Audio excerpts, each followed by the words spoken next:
Welcome to Welfare Clinic. When people fall ill, they visit their doctors, hospitals to get the best possible service they can. However, not always that is the experience. Today we're going to talk about how NHS delivering the services to local community, in particular Royal London Hospital, which is one of the biggest in London. I have a guest with me today who and his family have received service from Royal London Hospital. His name is Samsul Talukdar. He's a project manager, community activist, and lives not too far from the hospital itself. Samsul bhai, welcome to the show. Thank you very much for inviting me. As you heard in my introduction, Royal London Hospital is one of the biggest hospital in London. People go to their doctors, hospitals when they need the service, and they expect best possible service from the health professionals. When you went to hospital, why did you go first of all? Why did you go to the hospital? Right. Thank you, Ali Rahman.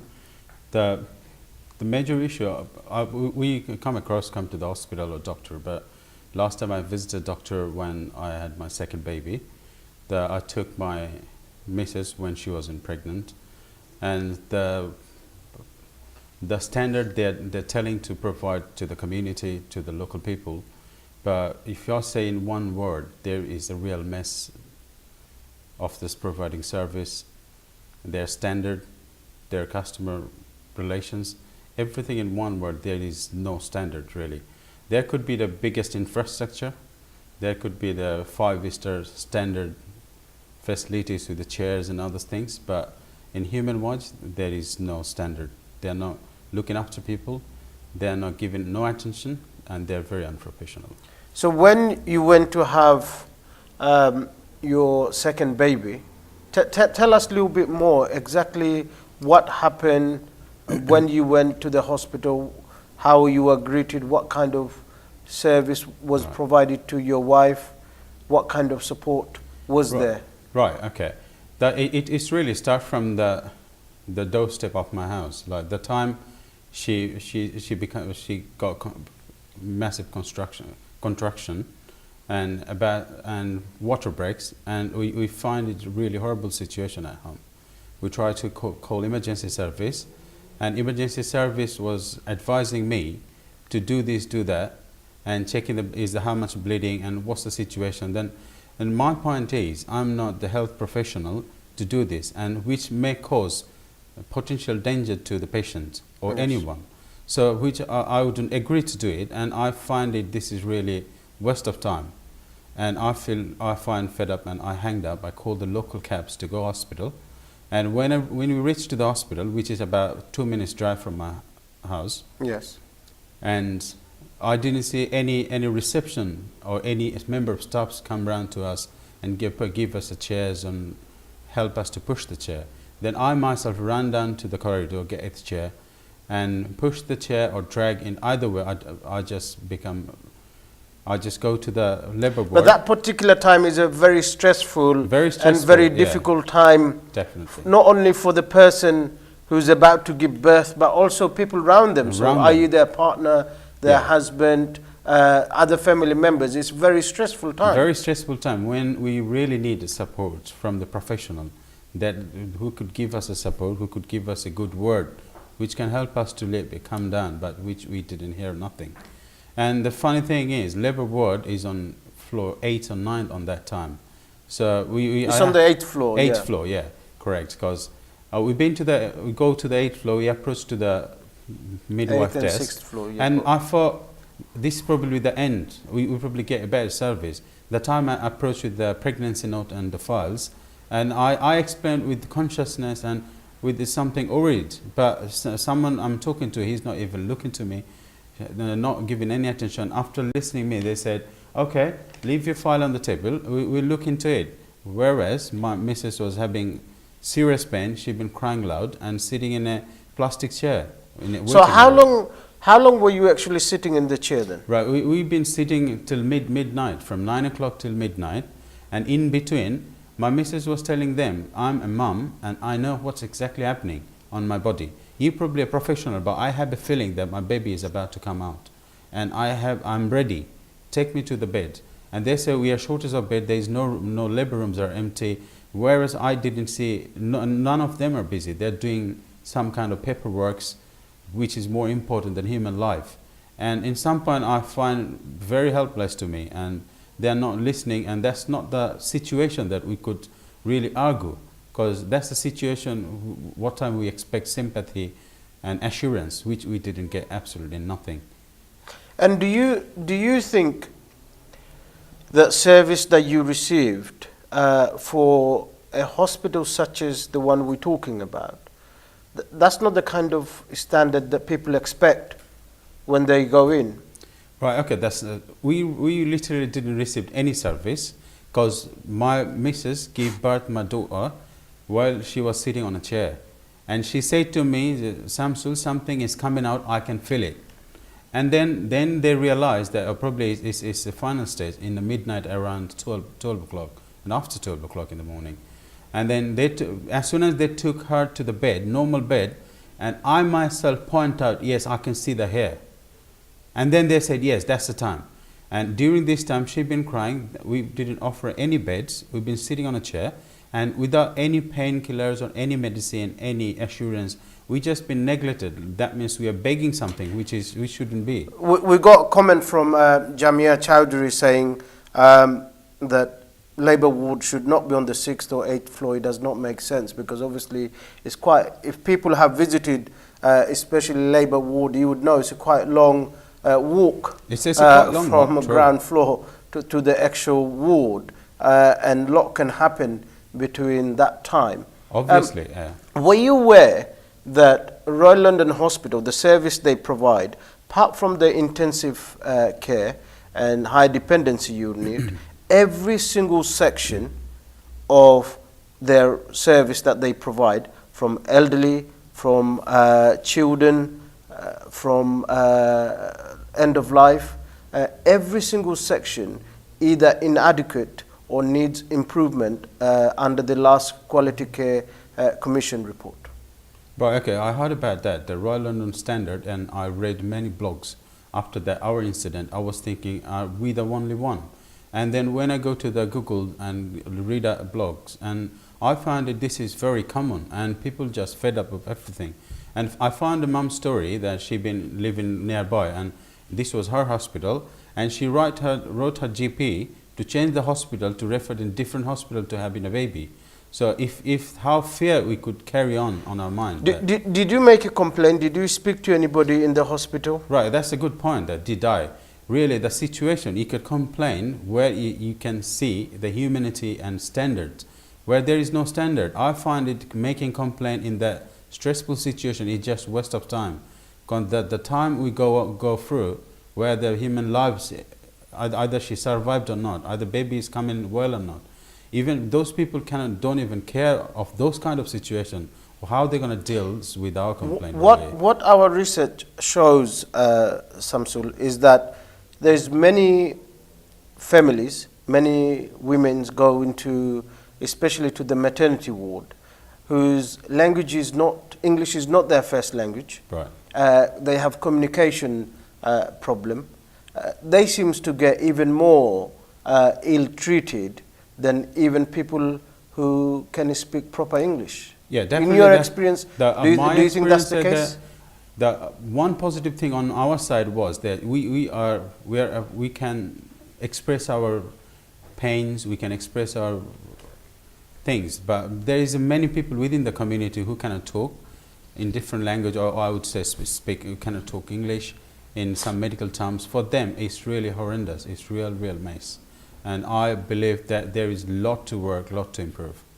And how do you think they can do that? Just before you answer that, I just want to say to our viewers, if you have used Royal London Hospital, or in some cases Newham or other NHS service, we want to hear from you, your experience, whether it's good or bad. If you had a very positive service from the hospitals, then we want to know about that as well, because we are going to do another show on this, hopefully with the representative from NHS or Royal London Hospital, and put some of your questions and what you're hearing from Samsul this evening, that to those people in charge, to see what they will do, because a lot of people was very hopeful when the hospital opened. True. It was a brand new hospital, they will change, because a lot of people had a very horrific experience in the past with the old hospital, and they thought that now there's a new hospital that things will improve. But yeah, right. I got to say that thing that, yeah, the government has a NHS or the government, either way you say, that there is a big budget. Yeah, big budget for what? They made a big budget to make a big infrastructure, but there is no quality standard, because hospitals' first objective to provide medical service and you treat patients with care, but there is no quality people. There is a lack of nurses, lack of doctors. Even you go to the hospital, you find there is no one except you, but you still have to wait 4 to 5 hours or 6 hours waiting to see someone. Why is that? Because it's not, doctor is not like taken care of. It's not monitored by the authority properly. There is no feedback, no justifications that why it's taking so long and why they are not capable to do it. See, there's a comment from Hafsa Islam saying that she had a lot of horrific stories, and hospital was sued on occasions where parents lost their children. I know from the research that I have done, I know of cases where people have either lost their children or was literally on the verge of losing their children because of the negligence, because the health professionals did not act quickly enough. In your opinion, somebody as professional as you who works in mainstream, why do you think our people don't come forward and make complaint about it? Right, okay. What are they frightened about? Right, okay. The first frightened about that, we think, okay, if we don't know that what's happening, so we probably think I'm the only one, maybe rest are getting better service. So if I want to raise my voice, I'll be the minority, but you're not. I would like to say, everyone come forward. This is a common problem of our society, and we are struggling. NHS is not free. This is your NHS. You paying for it. You deserve better service. You have right to have the better service. You are not taking free treatment or free medicine. You paid for it. We paid for it. Our seniors. You paid by through the tax, although the tax it says the NHS is free, so but you pay through the tax. That's your right, and we are not getting our right, which is against the law, which is against our human rights. And that you said that people lost their life and lost the baby. Yes, I'll tell my emotional feeling that on the day, around 2 o'clock, I made a phone 2 o'clock in the night? 2 o'clock in the morning. Yeah. I made a phone call to my parents and her parents' house in Bangladesh and let them know the situation. And I used that word. We probably not taking her back live at home. The situation is that. So you genuinely felt at that time that you could lose your wife, even or you could lose your child? Yes, we both think. Even my wife's been telling me that probably this is the last moment with you. That situation I couldn't really describe. Still, time flies. My children grows, alhamdulillah, very well. But the thing is that you cannot really forget those horrific incident, or I wouldn't say incident, I would say accident in life, because the situation we go through, this is never forgettable, and this is like, it's a black holes in our. And how many people do you think is affected by the services? And have you used any other services apart from maternity ward? Did you take your children to A&E ever, for any reason, or aftercare? When your wife delivered the baby, what sort of service did you receive afterwards? Right, after then, mostly they said after you discharge from the hospital, you normally go to the GP. And mostly, what happened mostly that if you have a pain, you cannot walk, different kind of situation arise, depends on the circumstances and it depends on the human body. But most of the GP, they say, okay, you have a painkiller, have a hot shower. But how do you think that you have any pains and the hot shower would improve? Yes, it probably gives you a little bit of comfort, but it's not going to improve the situation. Or it's not going to cure the situation or your problem. So kind of things like we are very lengthy. We are taking a lots of time to treat. So did you not have midwife coming around your house after your wife was sent home, discharged from hospital and sent home? Did you not have midwife coming around? That's another story to tell you as you come around that way. So midwives came after 3 days to take the blood sample from my daughter's foot. Yeah. And then what happened? They check tried diabetes. 3 times on each leg, and they couldn't take the blood sample. And then I have to take her to the hospital to take the blood sample. So why did they not take the blood sample when because you they were how many days were you in hospital? We've been in hospital only one night. Okay. After this horrific situation, and next morning they said you have to go home because you probably couldn't wait to get home, out of the hospital. Because I'll get out of the hospital. That's one thing, and my missus couldn't walk. And in some point, when we asked for the wheelchair or the pushchair for her to go to the labor ward, in that situation, they said on that situation now we can walk. We cannot provide the chairs. And after 5 minutes, my daughter born. So, if you think as a mom, there is many sisters, there is many moms who has the children. They knows the feeling. I could just express the situation, but the mom knows the actual pain, actual feeling, and the hard situation they go through. And I am really sorry to hear around the community the bad stories about the Royal London. As we speak, there's quite a few comments coming in where people are getting get treated badly when they go in because of their language. One of the comments is that in Asian community, complaints is not normal. That's but my question, and I know I have put that to you, but in your opinion, and I want to get this out because I want our viewers to exactly understand when they are in difficulties, when they are in problem, what they should be doing. In your opinion, why is the Asian community in Pacific treated so differently than any other community when they go in? And do you think, can you also answer that, Samsulis, do you think that nurses, that they lack experience, they lack knowledge? What seems to be the problem? Or is there not enough resources? What? Right, okay, yeah. Resources, you'd say, yeah, the first thing comes, the resources. Yeah, there is a lack of resources because of the many cuts and budgets.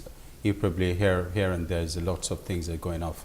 And there's a lack of doctors because it was on Saturday night, and Saturday and Sunday before we released, we have to wait till doctor to come to sign our discharge paper because there is no doctors. There was no doctor on duty on those nights.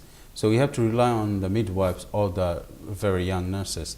And the problem is, midwives, I don't know how their shifts are, but I heard about they do very long hour shift, 12-hour shift. It's 12-hour shift. 12-hour shift. Yeah. In that case, I would say not every midwives are reluctant. There is a man responsible, very professionals are there, but you got to consider as well that how a human can do 12-hour shift and serve other humans as professionally. But I think all obviously well. That's another big subject probably for another day, and this is where I think some of the junior doctors argue that they've been asked to work longer and not getting proper breaks.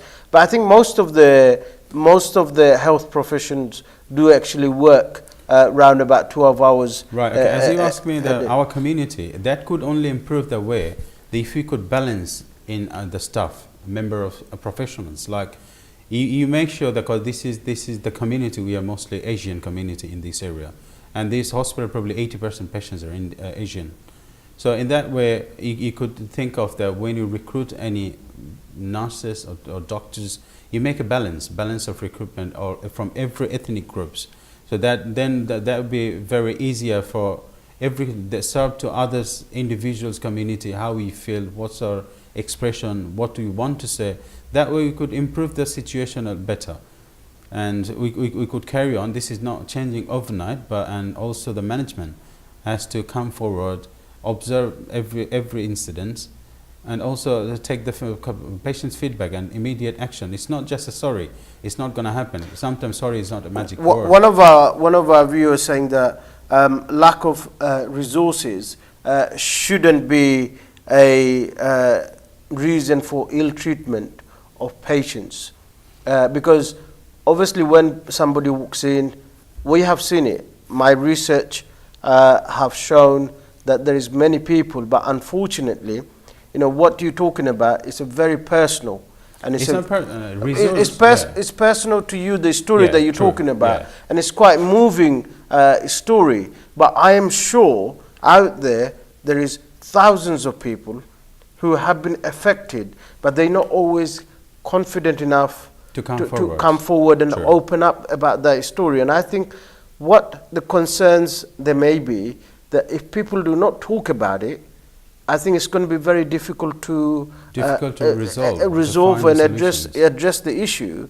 So where this viewer saying that resources shouldn't be a reason for ill treatment of people. Right, I would like to thank you, viewers, for your comments. I would like to say resources is not just resources like you got nice infrastructure to beds and things. Human is a resource. We call human resource. So that means you have to invest more on people. Like more on people means more on doctors, professionals, enough staff to serve the community. Because that's how I would like to mean the resources. That resource is not just infrastructure. Resource is human resource. Member of staffs. There will be enough staff to serve the community, serve the patients on right time. There's Shamima Akhtar saying that Britain Health Service is getting worse due to overseas staff, ambulance service more worse than other service. When your wife fell ill, did you call ambulance? I did. I did call ambulance. And did they come? And I'm only 2 minutes drive, 5 minutes walking from hospital to my house. So you live quite very close. Very far, even two straight way. An ambulance took 2 hours, and as the ambulance asked very silly question to you, and which is not the situation you could answer every single questions, because they ask you to do this, do that. How the situation? They made you the doctor. They try they start doing training. So and they don't confirm when the ambulance will come. I asked many times, just tell me what time ambulance would come to my house. It's just a 2 minutes away, and they said no, you have to answer the question. Don't drop the line. Then I'll say it's waste of time. After we reach a hospital, after 2 hours, we got a call from my house, the ambulance front of my house. So you was already, that is remarkable. You was in hospital for 2 hours. 2 hours, then we got a call. And then you got a call. That we are so they didn't, so he actually took them 2 hours, to get to your house. Which is like 2 minutes walk. And somebody could be in literally a very die-hard critical situation. Our situation was critical. If I wouldn't drop the line and ask the local minicab to take me to the hospital, I'm thankful to the local minicab drivers who didn't bother to take us, because water break, critical condition. So a lot of the minicab drivers didn't want to take your wife. So because that doesn't cover their insurance, but I wouldn't go that way. I would say humanity. The laws is for us, so he just go beyond the situation and handle the situation nicely and help us. I'm thankful to the driver, and I believe he lives nearby our community people. And what do you think the community should do? What do you think? We have a lot of voluntary organization, we have third sector organization, we have a lot of community leaders, we have local authority. What do you think their role should be? What do you think they can do to help to make the life or the visits to hospitals or doctors better for them? Right, okay. Local community can do many things. Local leaders and the local administration has a lot to play in, yeah. Because if you take the patient's views and comments, and if you take it consideration, go investigation, work with closely with the NHS, find the problems and resolve gradually, and involve the community. Involve means let community listen to the community. What problem we face? Where was the problem? What department? What kind of problem? Because we probably like going for campaign for the general issue, pay rise, less working hours, but we are not going deep. Like there's a short of staff need training, or we need a balance of staff, like a young staff plus the experience, that young can do the more hard work and experience can use the experience. So that way we could balance the situation and improve the situation better. Than mostly we find out, we listen to the community And I ask community to come out and find where's the problem. We're getting a lot of comment from one of the viewers, Jamia Chowdhury, saying that local community should help to raise awareness, like what we are doing today. Because I don't think that it's very often those sort of issues is talked about in the community. And I know from the research that our team have done, there is a lot of people outside who have suffered or received the service which was not to the standard of their expectation. I asked you a question before and we kind of start talking about other stuff. Did you or your family use any other parts of the service apart from maternity ward in Royal London? Right, okay. I myself took my son many times to the A&E, child A&E, and I myself go to the child A&E. And so one time I've been to my first son has like breathing problem, like he can't breathe properly at the very early stage. And middle of the night we took him to the hospital, and we got to wait about 4 to 5 hours just to see a physician. And then after he checks his tummy and chest and say, oh no, this is normal, you guys could take him. So we don't really know what he checks and what assurance we get. Like, and if you go in emergency situation and you wait for 4 hours to see somebody, which is not real though, because you cannot wait that long, and you can't put me wait that long. So that's really not understandable. And it's not many patients around here in the middle of the night. And few patients walking around. I've seen the nurses are very reluctant. Doctors are having a teas and coffee, but people are waiting over 4 hours. And every time I go to the counter, and they have this timeline that they have to see you within X amount of time, and if they don't, they have to pay compensation. Now, I don't know if our viewers are aware of that if you are not seen within 3 hours once you go in, the NHS actually have to pay compensation if they keep you longer than 3 hours. Again, a lot of people might not be aware of that, and it would be interesting to know how many people from the community actually knows about it and claims for that compensation. And the other thing, like always the waiting time is changed. There could be the standard, but many times I find that once they say that it could be 2 to 6 hours. So the time frame is really funny, because from 2 to 6 hours is in between, there is 4 hours. That means you're waiting really, really long. Because either way, because they always save their back, because they say 2 to 4 hours. You never know how long you got to wait. And emergency cannot wait 2 to 6 hours, can they? So, and if you lost your family members, if anything serious happened, does compensation really work out to you? Can you buy a life with the money? Can you buy one of your eyes or hearing problem with the money? You cannot. So it's nothing about compensation. It's all about responsibility, care, and better service, which we must have to improve. No matter how much you're going to pay me, if I lost one of my family members, we cannot buy with the billions even. No, that's a very important and valid point that you have made.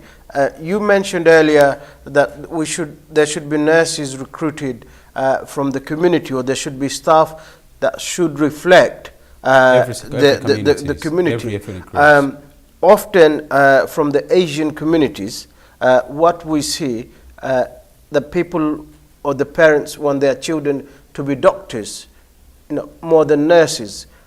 Do you think there is a barrier, the Asian community not producing enough nurses to be recruited by the NHS? I wouldn't say that's a lack, because having a high ambitions, being a doctor or being a professor, it's a high ambition. I would say, yes, you can have your high ambition. Because you see a lot of Asian doctors, but you don't see many Asian midwives, or you don't see many Asian nurses.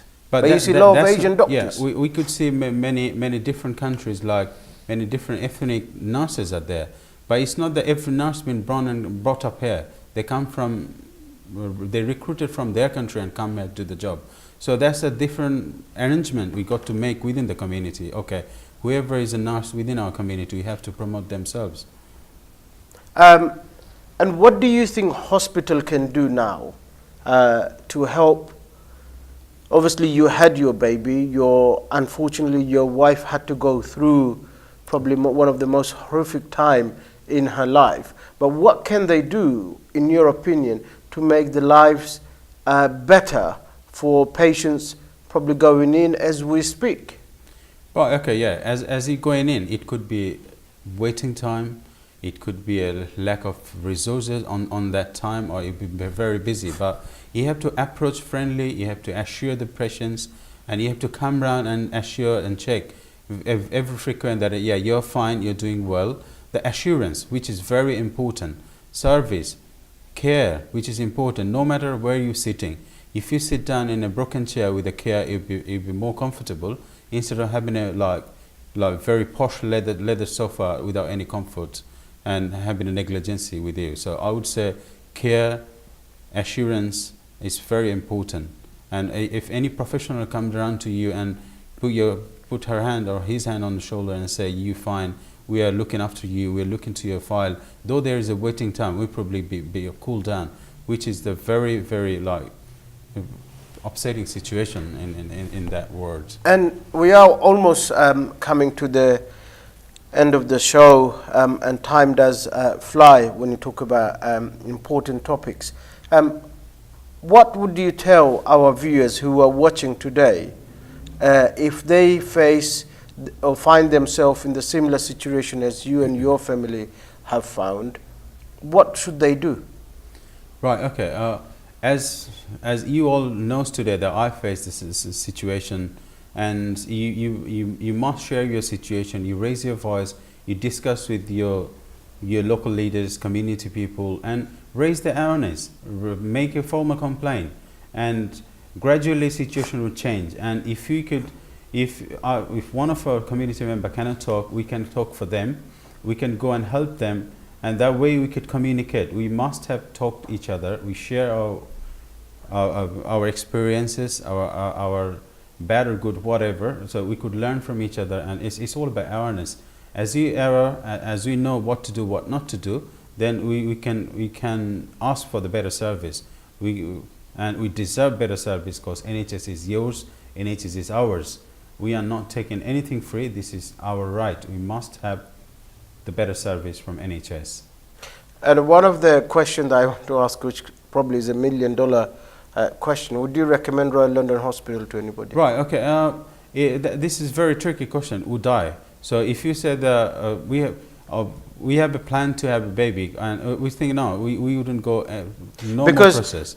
Our researchers have come and told us that there is people going outside, if necessary, outside London to have their children, because they feel the maternity service much caring and provided in London, probably, or even other hospitals. There's a Imperial Hospital, there's other hospital where people are going to have their baby rather than going to Royal London or Newham. Right, okay. And I wouldn't say just avoid, because you cannot avoid really, but make sure whatever you should get, you get your right service. And it's nothing much to recommend, it's just average.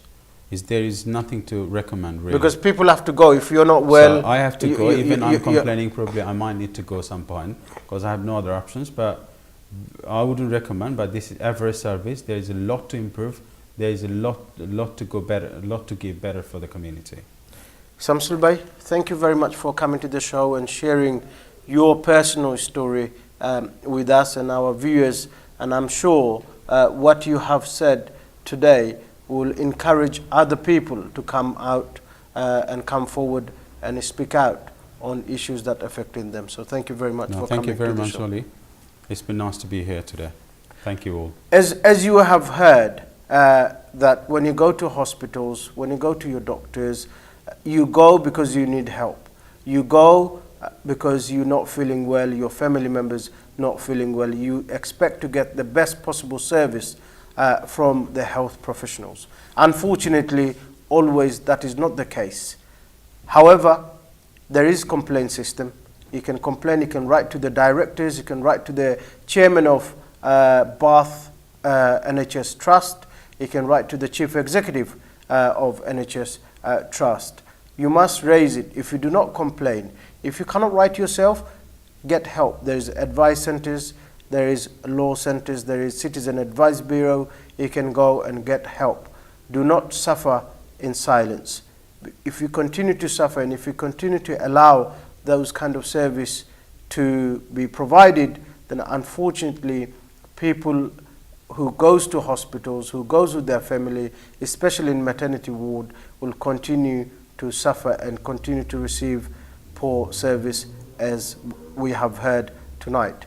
Until next time, do take care and look after yourself and your family.